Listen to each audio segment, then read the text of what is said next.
मेरठ जिले के दरौला में कृषि विश्वविद्यालय के पास नाले में मिले सरकटी लाश की पहचान हो गई है। सोशल मीडिया में मिली जानकारी पर मोंटी के परिजन मेरठ पहुंचे और शिनाख्त किए। आरोप लगाया कि जिस युवती से मोंटी के प्रेम प्रसंग था उसके परिजनों ने हत्या को अंजाम दिया है। वहीं युवती का भी कोई सुराग नहीं लग रहा है। आशंका जताई जा रही है कि दोनों की हत्या की गई है और इसके बाद लाशों को अलग अलग जगह फेंका गया है। वहीं दूसरी ओर युवती की भी गुमशुदगी का मामला परिजनों ने मसूरपुर थाने में दर्ज कराया था।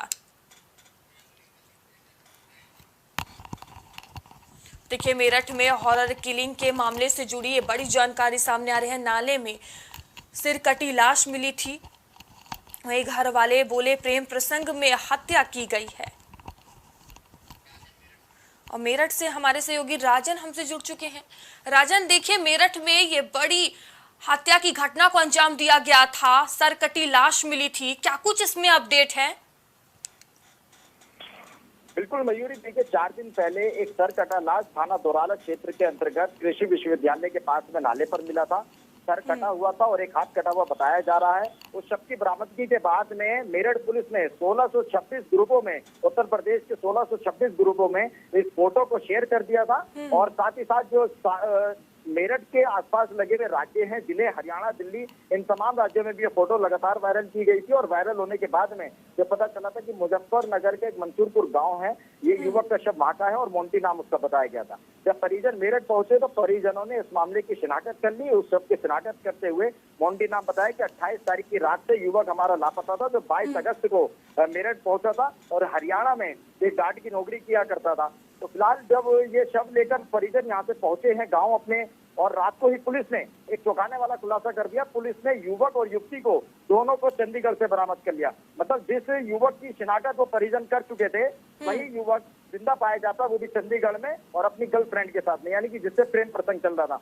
मेरठ पुलिस ने दोनों को बरामद कर लिया है और आगे की कार्रवाई की जा रही है। वही जो शव परिजन लेकर मुजफ्फरनगर पहुंचे थे, वो शव देर रात मेरठ ले आए हैं और मेरठ की मोर्चरी में उसे रखवा दिया गया है और उसकी शिनाख्त के पुलिस प्रयास कर रही है। लेकिन सबसे बड़ा सवाल मयूरी इसमें यह है कि आखिर सर कटा और हाथ कटा शव वो है किसका? अब पुलिस के ऊपर सवाल ये उठ रहा है कि पुलिस इस शव की शिनाख्त आखिर कब तक कर पाती है, क्योंकि 4 दिन से ज्यादा का समय हो गया है। पुलिस इस मामले की गुत्थी सुलझाने में लगी हुई थी।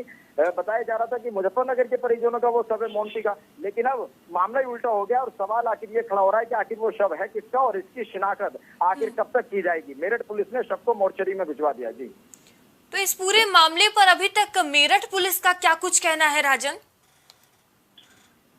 देखिए, मेरठ पुलिस का यही कहना है कि जिस तरीके से परिजन हंगामा कर रहे थे और शव को अंतिम संस्कार के लिए अपने गांव ले गए थे, वहीं देर रात तक मेरठ पुलिस ने चंडीगढ़ से युवक और युवती को दोनों बरामद कर लिया था, क्योंकि दोनों ही 28 तारीख से लापता थे और इसमें गुमशुदगी भी दर्ज की गई थी। युवती के परिजनों की तरफ से ये बताया जा रहा था कि युवक उसे बाइक पे बैठाकर अगवा करके ले गया है। वहीं युवक के परिजन ये आरोप लगा रहे थे जब शव उनके हाथ में था कि ये लड़की के माता पिता ने जो है हत्या कर दी है, उसके पिता और भाई ने मिलकर हत्या करी है। और गर्दन और सर इसलिए काट दिया था क्योंकि हाथ पर उसके माता पिता का टैटू बना हुआ था, मॉम डैड का, और गर्दन पर भी टैटू बना हुआ था ताकि शव की शिनाख्त ना हो सके, इसलिए उसकी गर्दन और हाथ को दल से अलग कर दिया था। लेकिन अब पूरा मामला ही उलझ गया है कि शव आखिर है वो है किसका, क्योंकि सर भी कटा हुआ है शव का और हाथ भी कटा हुआ है।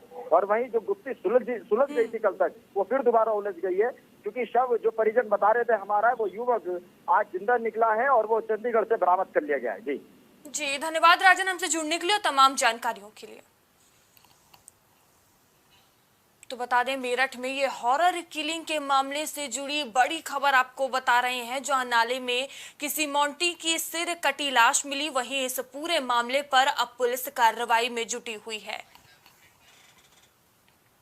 अभी के लिए इतना ही, आगे आपसे फिर होगी मुलाकात। तब तक लिए बने रहिए प्राइम टीवी के साथ। नमस्कार। कुछ भाव पुष्प आप देख रहे हैं प्राइम टीवी, सच साहस सरोकार।